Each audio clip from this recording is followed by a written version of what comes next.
Hey everybody, welcome back to 2 Acres Evolving. Today I'm going to be working in the back flower bed along my back fence line. I've still got quite a bit of work to do back there, so let me show you what I'm going to be doing. I have this small area cleared out already where I planted the dense yew recently. I've still got to come in and remove these 2 stumps. If I have enough time today, I think I'm going to try to tackle this and get these out of here and out of the way.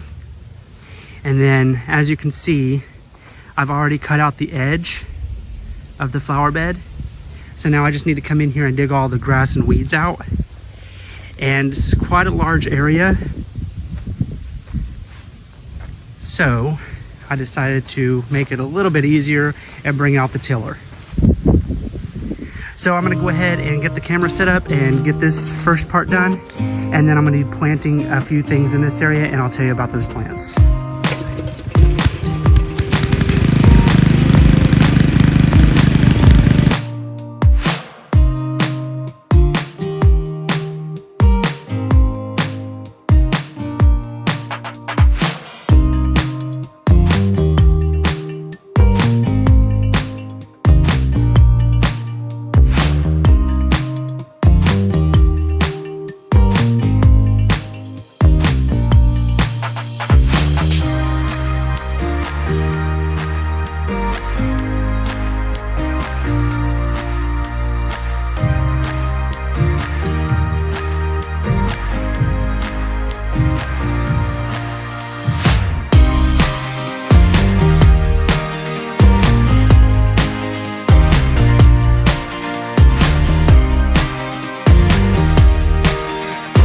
Well, I probably should have checked the gas of the tiller before I started. The other day, my friend Angie asked me how I do all these projects outside without getting dirt all over myself. Well, Angie, I'm probably not going to be successful today.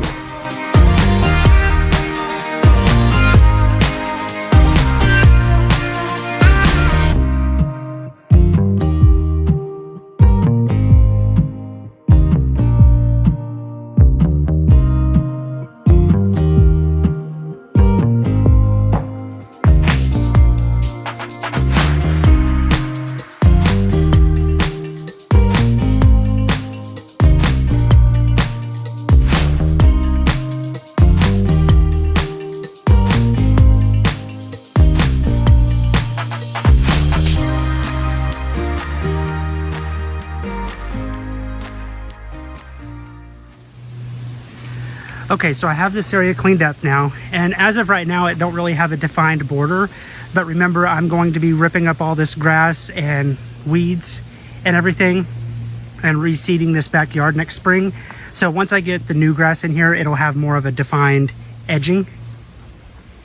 And then I'm going to be planting 3 plants, 2 viburnums,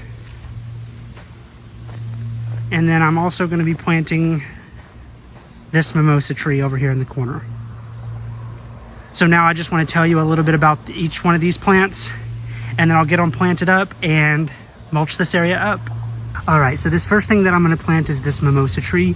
I found this mimosa tree growing in the flower bed around my pond area. It was just randomly growing, so I dug it up and put it in this pot. The reason why I decided to keep it is because I really like how mimosa trees look. In the summer, they bloom out these pink fluffy blooms, and these trees are very fast growing as well. These can get up to 30 feet tall and about 20 feet wide, and they're one of the fastest growing trees. They can grow up to 5 feet in one season.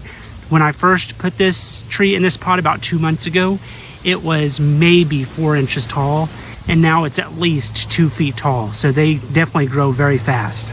Now, one downside to this tree is it can be invasive. When the blooms die off, they have these seed pods that fall to the ground, and those seed pods can germinate in different areas. So if you decide to plant a tree like this, you want to make sure that you're on top of the seedlings so that you don't have a bunch of these trees growing in different areas. The next plant that I'm going to be planting is called a blue muffin arrowwood viburnum. You probably noticed that the one on the left looks a little bit sadder than the one on the right. I saved these from the clearance rack, so I'm not too worried about the one on the left. I'm pretty confident that it'll make it, so I just want to get it in the ground and it should perk right back up once I get it in the ground and fertilize it and water it in. Now these can be planted in full sun to part shade, and this area gets a little bit of shade, but for the most part it's full sun. These get up to 5 to 7 feet tall and wide, and they're hardy in zones 3 to 8, and I'm in a zone 7, so these are perfect for my area. And with them being hardy down to zone 3, that means they're hardy down to negative 40 degrees in the winter, and we don't ever get that low here. So these viburnums will bloom white, and then they'll have blue fruit form on them, which are just small berries, as long as you plant 2 of them together. If you were to plant just one, you would still get the white blooms, but you wouldn't get the fruit. And the reason why I like these is because these will attract birds. And anything that I can plant that'll attract birds or pollinators like bees or butterflies or anything like that is a plus. So I'm gonna go ahead and get these all planted up, and then I'm gonna mulch this area up.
All right, it's the next day. It took me quite a while to get all this done and the mulch laid down.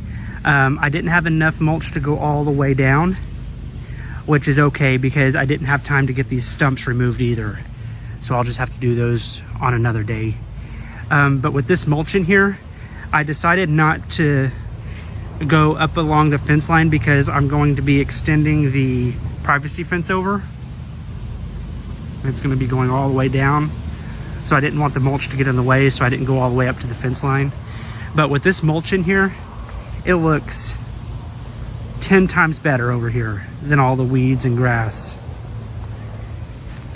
And eventually I'm going to be having a picket fence that's going to be running from this fence line all the way down, and it's going to go down to this building and to the greenhouse that I'm going to build on the side of that building. And then this flower bed will curve around and go in front of that picket fence all the way down to the building. But even without a bunch of plants in here, just having this area cleaned up and mulched, I really like how this area is turning out. But anyway, thank you all so much for watching this video, and I'll see you in the next one.